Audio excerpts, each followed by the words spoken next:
Dave, we've got a 10, a 20, a 30, a 40-yard target. We know that a lot of amateurs find judging distance really difficult. Help them, Dave, help them. Okay, here's what I believe you have to do. If you're going to be a good wedge player, you have to learn to carry the ball the right distance. First, you learn some wedge mechanics. Be able to get the club from here to here with a wedge just kissing the ground. Then you work on turning your body and your shoulders together so that you can get a little rhythm. If everything's synchronized and moves together, you can get rhythm. And then, with my rhythm, my Dave Pelz rhythm, I can learn to hit balls different distances based on the length of my backswing. Now look, if you don't have good mechanics or you're hitting some of the shots with your hands and others without your hands, I don't use any hands in my wedge swing. I take it back and through, and the length of the backswing determines the length of the carry. Honestly, watch this. This is a 60-degree wedge. I've got a little swing like this that I have calibrated for that 10-yard target there. If I do it right,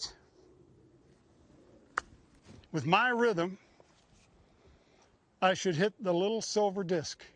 That's an eagle, -2. If I hit the flat area around it, that's a -1 because that's better than the average tour professional. If I hit the volcano, the deep green, it'll bounce crazy, and that's a par. In the sand is a bogey, and if you miss outside the sand, it's a double bogey. Look, that was a 10-yard swing. This is my 20-yard swing.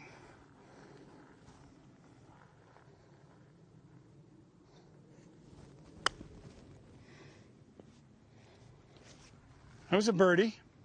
So, Dave, what we're saying is really you're altering the distance with the length of the swing, not conscious speed of the swing, not deliberately speeding it up.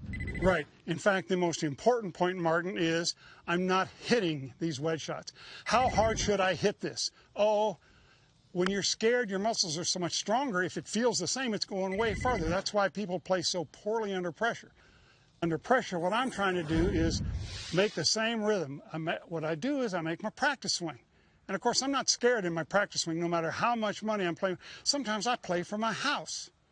Really? And anyway, if you want to take the pressure out of it, you learn this. Now look, I'm going to come right here, and I'm going 30 yards. I'm going to hit this thing 30 yards.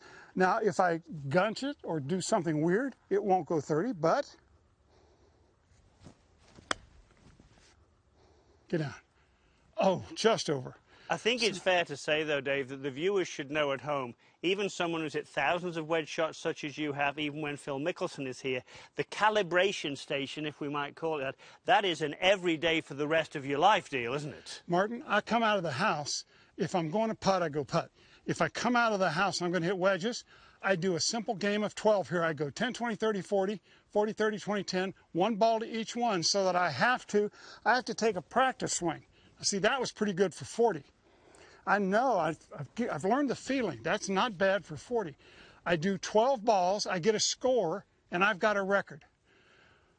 Phil's got a record. Every pro I've had here has their own record on this game. It's a game of 12 shots, takes 3 minutes, not a big deal. But if you do this first, then everywhere else you go on our facility, doesn't matter what shot you hit to what green, you know about where to start, and then you just look at it and feel it until your practice swing feels perfect, then do it. Let's see the 40-yard one now, Dave, just Here's to finish 45. off. Here's so 40 there's a yards. 10, a 20, a 30, and a 40. All right. This may hit the bullseye.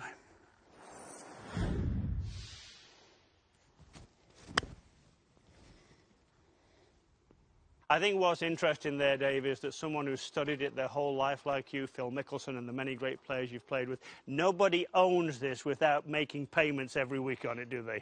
When you take a little time off, like I have had to, it degrades, and then the first thing you do before you go play seriously, you work on this. You spiff it up, get your short game strong.